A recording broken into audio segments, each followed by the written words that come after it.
반갑습니다. 반갑습니다. 실수하지 않으신 하나님을 이 시간도 찬양합니다. 네, 오늘 본문 말씀은 누가복음 10장 38절로 42절입니다. 여러분은 주님을 섬기는 삶을 살아갈 때 무엇을 가장 우선시하고 살아가십니까? 초기 기독교에서 교회의 기능을 보통 4가지로 이렇게 말을 하는데, 케르그마, 디다케, 코이노니아, 디아코니아, 이렇게 4가지로 교회의 기능을 이야기합니다. 그것을 이제 차례대로 번역을 하면, 케르그마는 말씀 선포, 디다케는 교육, 코이노니아는 친교, 그리고 디아코니아는 봉사 라고 합니다. 우리가 생각해도 교회에 가면 이 4가지가 이루어지는 것 같잖아요. 말씀 선포, 교육, 친교, 봉사. 근데 이제 핵심은 케리그마예요. 즉 말씀을 선포하는 거죠. 이 말씀 선포는 이제 전도하고도 같이 쓰이고 있습니다. 각자 사람에 따라서 강조하는 것이 다를 수는 있지만, 우리는 교회가 기본적으로 말씀 중심 공동체라는 것을 기억해야 합니다. 오늘 본문은 우리가 너무나 많이 듣고 알고 있는 말씀이죠. 마리아, 마르다, 나사로, 예수님 나오는. 우리가 예전에 어렸을 때 교회 학교 다닐 때 이렇게 선극도 참 많이 했던 본문 말씀입니다. 여기서 마리아와, 오늘 본문에서는 마리아와 마르다가 나오는데, 성경을 보았을 때 이들은 예수님과 정말 친밀한 관계로 보입니다. 마르다와 마리아에게는 나사로라는 오빠가 있었잖아요. 죽은 나사로 사건 아시죠? 죽은 지 나흘이 됐는데 예수님 오셔서 나사로야 나오라 했을 때 나사로가 사는 그런 일이 있었잖아요. 그게 이제 요한복음 11장에 나오는 내용이에요. 그리고 요한복음 12장에도 이 남매들에 대한 이야기가 나오는데, 예수님을 위해서 잔치를 베풀고, 마르다는 주방에서 열심히 음식을 준비하고, 마리아는 향유를 예수님 발에 붓고 그 머리털로 닦는 그 사건이 요한복음에 나오는데, 그거하고 아주 흡사하게 오늘 본문도 비슷한 내용으로 이루어졌습니다. 예수님이 한 마을에 들어가셨는데, 우리가 방금 말한 요한복음과 그리고 마태복음 26장과 마가복음 14장을 통해서 이 지역이 베단이라는 것을 우리가 알 수 있죠.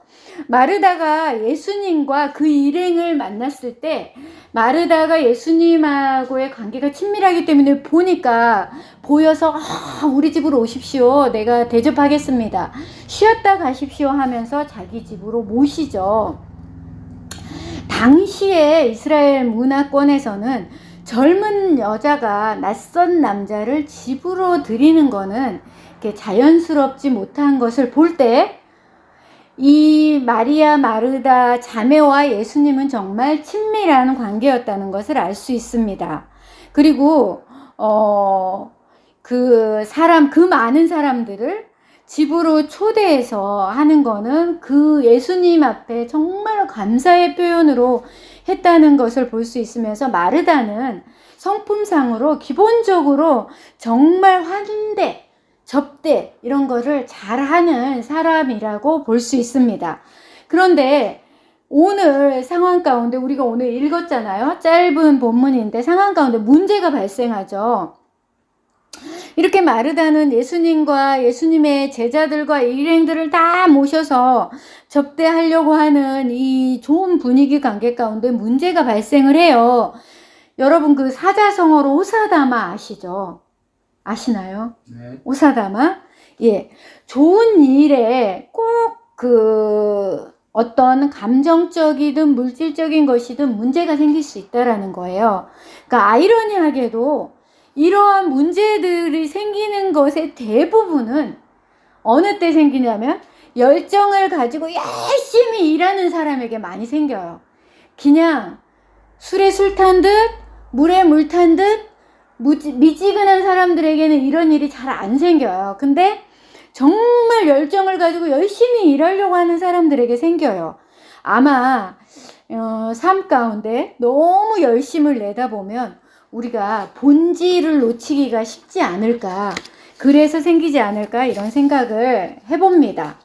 40절에 보니까요, 마르다가 준비하는 일이 너무 많아서 마음이 분주했다고 이야기하는 거예요. 예. 그러니까 두 가지 포인트를 보면 준비하는 일이 너무 많고 그로 인해 마음이 분주함을 이야기합니다. 이게 이 본문은 정말 많은 한국의 여성들이라면 충분히 공감할 수 있는 내용이에요.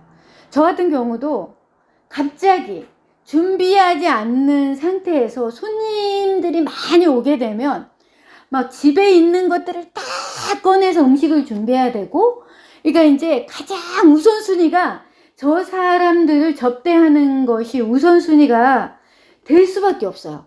그러면 이게 마음이 분주해질 수밖에 없죠. 예. 마음이 여기서 여기서 분주하다는 말은 원어로 보면 사방에서 막 끌어당긴다는 의미이거든요. 그러니까 사방에서 나를 꽉 막 끌어당긴다는 그 의미를 상상해 보면 정말 엄청나게 바쁘다는 것을 알 수 있잖아요. 근데 이 상황 중에서 마리아를 보니까, 그 앞절에 보니까 주의 발치에 앉아서 그의 말씀을 듣더라 라고 이렇게 말씀하고 있습니다. 이 모습은 정말 뚜렷한 대조를 보이는 거예요. 그래서 여기서 자매라도 성향이 많이 다른 것을 볼 수 있고, 또한 일 처리하는 방식도 다른 것을 볼 수 있죠.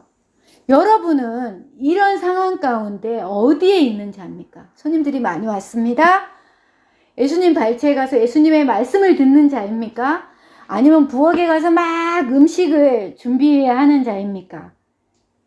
다시 다른 예를 들면, 만약에 여러분이 결혼을 했거나 결혼을 할 남성이라면 내 아내가 어디에 있기를 원하십니까? 예. 제가 기독교 방송을 봐서 어떤 목사님께서 이 질문을 하셨어. 그랬더니 거의 대부분의 남성들이 아내가 마르다처럼 부엌에 있어서 음식을 준비해야 된다고 이야기를 했습니다. 그게 우리들의 한국도 마찬가지로 이 환대 문화를 가지고 있는 사람들의 심리적으로 내재하는 것들이죠. 결국 이런 상황 가운데 마르다는 예수님께 마리아가 자신을 도와주라고 얘기해 달라고 이제 예수님께 말을 하는 거예요. 그러면서 마르다가 뭐라고 해요? 예수님, 왜 내가 혼자 일하는 것을 생각지 않습니까? 하고 예수님께 토로하죠. 마르다의 마음을 우리가 여기서 잠시 보도록 하겠습니다. 먼저 자신이 이렇게 바쁜데 돕지 않는 마리아를 간접적으로 책망하고 있어요. 그리고 그러한 사실을 알면서도 묵인하시는 예수님의 무관심에 대해서 원망을 하고 있어요. 그리고 자신이 현재 하고 있는 행동은 가장 옳은 행동이라고 생각해서 모든 사람, 특히 예수님의 인정을 원하고 있습니다. 이게 마르다의 현재의 마음인 거죠. 예수님의 답변, 결론을 보면 오히려 예수님은 그래? 너 바쁘구나. 마리아, 너 가서 언니를 좀 도와야지 라고 이야기하지 않고 오히려 마르다를 권면하고 있습니다. 마르다야, 마르다야 라고 2번이나 부르죠. 이거는 정말 마르다를 사랑하시는 예수님의 마음이에요. 애정을 가지고 2번 부르는 호칭인데요. 예수님은 마르다를 책망하시는 게 아니에요. 이게 뭐라고 하냐면 네가 많은 일로 염려하고 근심하나 라고 말하고 있죠.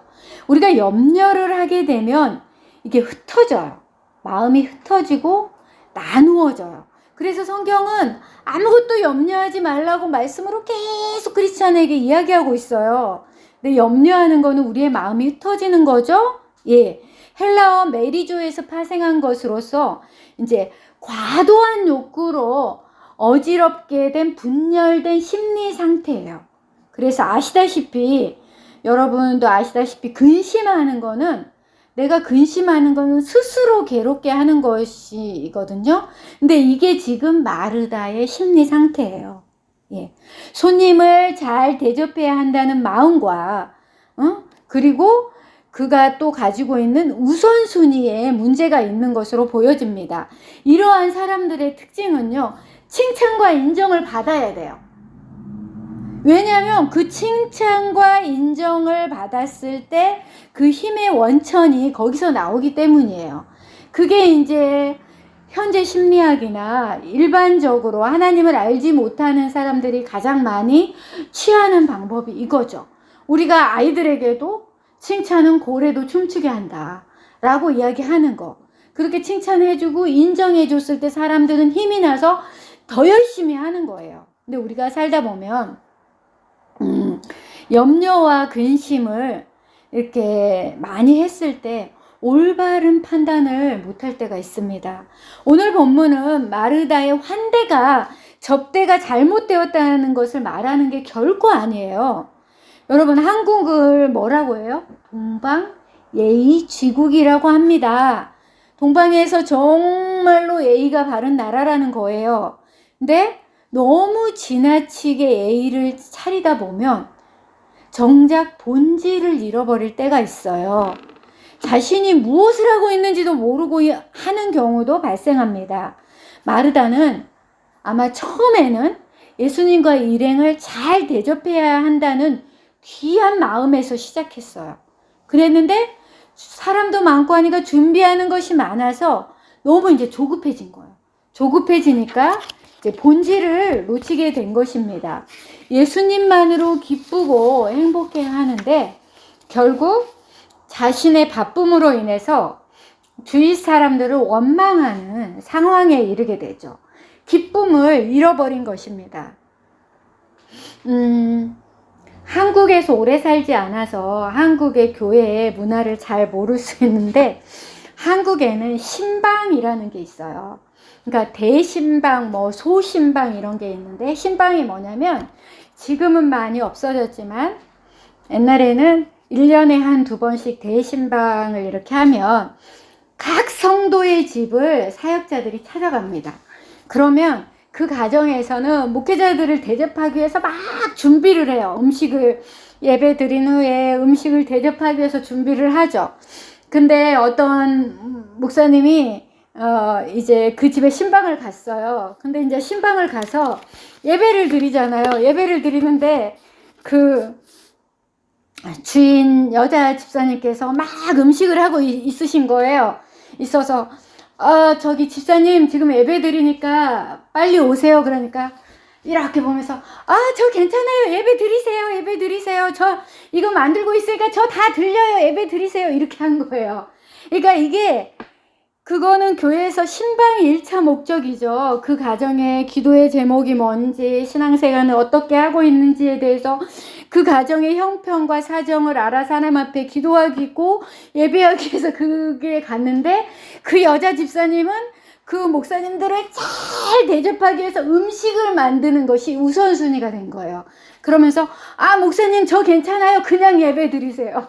그러니까 주인도 없고 예배 드릴 그 사람도 없는데 그 목사님하고 전도사님만 앉아가지고 어떻게 하다 보니까 예배를 드린 거예요. 그리고 음식은 너무나 잘 먹고 왔다고 그냥 우스갯소리로 말씀하신 목사님의 설교를 제가 들은 적이 있는데 그거예요. 본질을 잃어버리면 우리도 그렇게 됩니다. 우리의 삶이 그렇습니다. 육체의 일에 열심을 내다 보면 주님을 섬기는 삶에 자신이 정해놓은 그 경계에 너무 매몰되다 보면 정말 본질을 잃게 됩니다. 마르다처럼 말씀으로 처음에 시작했다가 예수님만을 정말 기뻐했다가 육체의 일로 마치게 되는 갈라디아 말씀처럼 이런 일이 발생하죠. 율법에 매여 사는 삶을 살게 되어서 그 안에 복음을 잃게 되는 일이 발생합니다.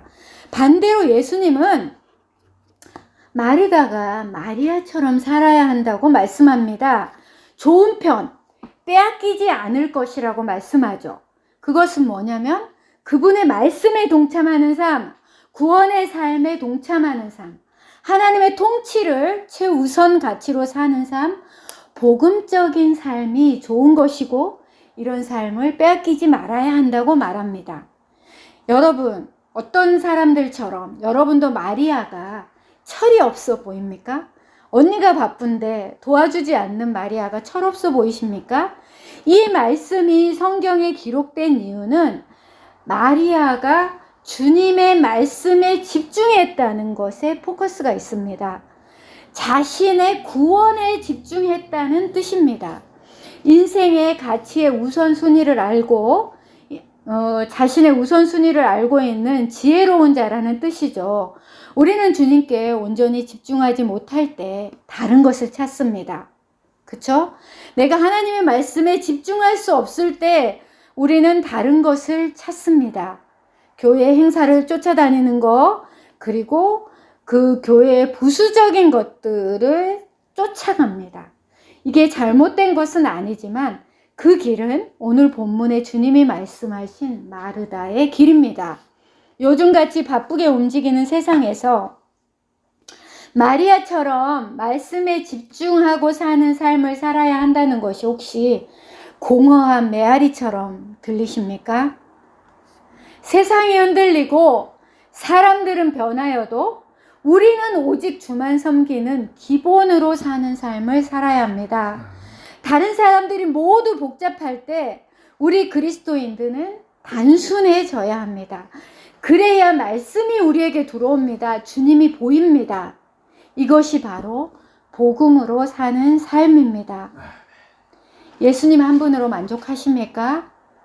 뭔가가 부족하여 내 힘으로 어떤 것이든 하고 싶습니까? 주님의 음성을 들을 마음의 여유가 있으십니까? 현대인들은 모두 침착성을 잃고 그러니까 바빠야 거기서 안정을 찾는 것 같습니다.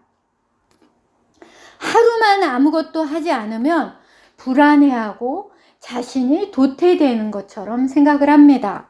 시편 46편 10절로 11절 말씀처럼 우리가 가만히 있어야 하나님의 하나님됨을 알 수 있습니다.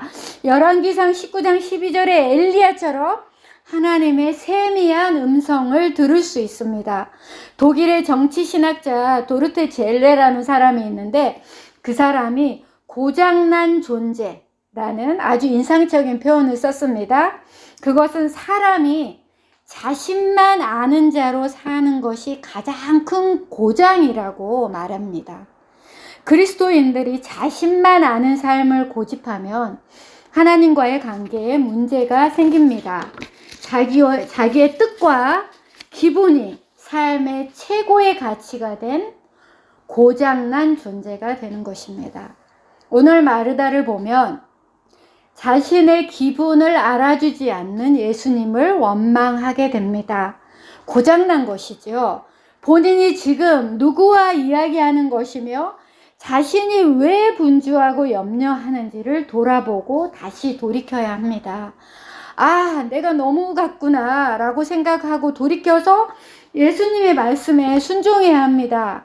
42절에 마리아가 좋은 편을 택하고 빼앗기지 않을 것이라고 하면 아, 그렇습니까? 그럼 저도 좋은 편을 택하겠습니다. 복음 중심, 말씀 중심으로 살아가겠습니다. 라고 말을 해야 합니다. 말씀을 정리하면서 율법적인 삶과 복음적인 삶에 대해서 잠시 살펴보겠습니다. 율법적인 삶은 율법의 의로 살아가기 때문에 항상 내가 죄인이에요. 자신뿐만 아니라 다른 사람도 정죄를 해요. 로마서의 말씀처럼. 그리고 외식과 형식을 정말 중요하게 생각하고 영적 우월감으로 상당히 교만합니다. 그리고 하나님 앞에서 늘 두려움을 가지고 있으면서 반드시 죄에 대한 저주가 따르고 그들은 자유함이 없고 조건적 축복을 받으며 지나치게 영적이어서 하나님과 인간과의 관계가 있는 그 수직적인 관계만 중요시하고 인간과 인간과의 사이의 수평적인 관계에 소홀하게 됩니다. 그리고 사랑이 없기 때문에 인본주의 신앙으로 흐르게 됩니다. 그런데 복음의 삶은 예수님께서 우리를 의롭다고 칭해 주셨죠. 정죄하지 않죠. 그리고 우리와의 관계 가운데 내적 교제를 중요시합니다. 겸손하고 평온과 사랑이 있으며 죄에 대한 징계가 있고 자유함이 있습니다. 은혜를 축복으로 받고요. 인간적인 모습을 가지고 있으며 사랑이 있고 신본주의 신앙이 있습니다. 여러분은 복음적인 삶을 살아서 배려하고 사랑하고 있습니까? 나와 마음이 맞지 않으면 원망합니까? 주님으로 만족하는 삶, 복음 중심의 삶으로 승리하기를 원합니다.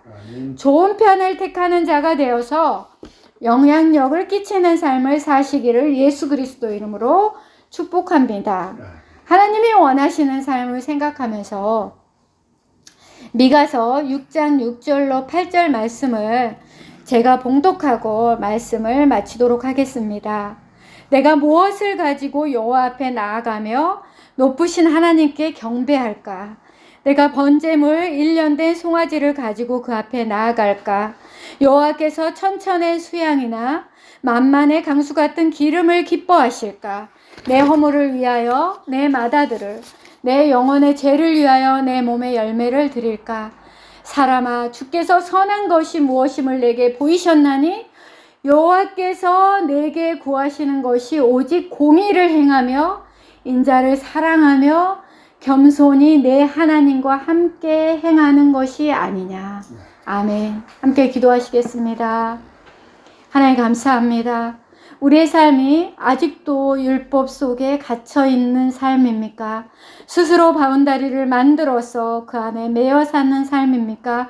하나님, 우리가 복음의 삶으로 자유함을 얻는 자로 그렇게 살아갈 수 있도록 도와주시옵소서. 하나님, 좋은 편을 택하게 하시고 빼앗기지 않는 자들이 될 수 있도록, 우리로 복음으로 사는 삶을 살아낼 수 있도록 하나님 힘을 더하여 주시옵소서. 우리가 하나님과의 수평적인 관계와 하나님과의 수직적인 관계와 사람들과의 수평적인 관계를 아버지 하나님 밸런스를 맞춰서 잘 행하며 이 땅 가운데서 살아가고 그리스도의 향기를 드러내는 삶을 살 수 있도록 도와주시옵소서. 감사합니다 하나님. 찬양합니다 하나님. 사랑합니다 하나님. 예수님의 이름으로 기도하였습니다. 아멘.